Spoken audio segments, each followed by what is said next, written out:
Du carburant à la pompe pourront connaître une augmentation de 5% à partir du 31 janvier 2023.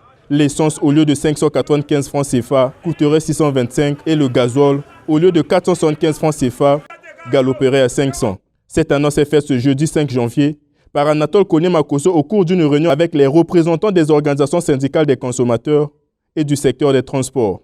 Une augmentation qui obéit bien aux recommandations consignées noir sur blanc dans l'accord de facilité élargie de crédit signé entre la République du Congo et le Fonds monétaire international. C'est un effort à saluer, obtenu par le président de la République en personne.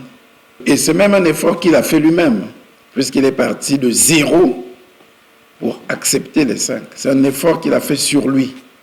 Et un effort qu'il a fait faire au Fonds monétaire international. Il est parti de 65 pour arriver à 5.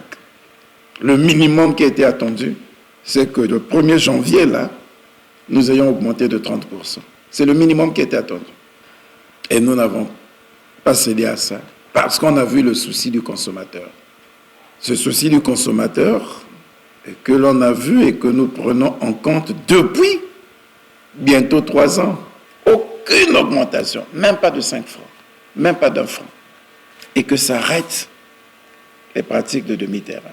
À cet échange, Anatole Koné-Makosso a été épaulé par les ministres du Commerce et des Hydrocarbures, d'autant plus que les questions sur la table sont de leur ressort. L'eau et l'électricité qui caractérisent en premier le social des Congolais n'ont pas été omis par les membres du gouvernement. Les partenaires du Congo en la matière devraient s'activer en vue de rendre ces denrées disponibles dans tous les ménages. Cette volonté du gouvernement à maintenir le dialogue permanent avec les organisations syndicales est bien appréciée par ces acteurs.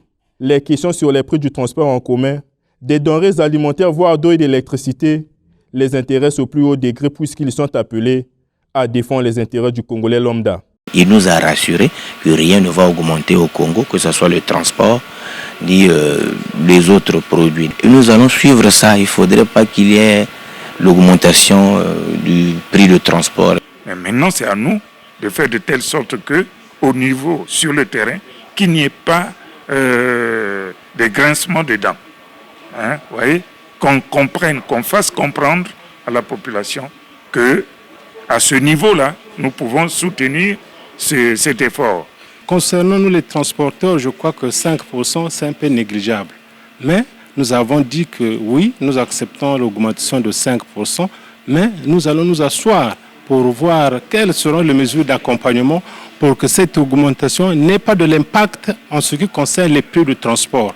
Face à la demande sociale de plus en plus croissante, le gouvernement s'est engagé à ne ménager aucun effort pour jouer à l'équilibre social en dépit des exigences de cette institution financière.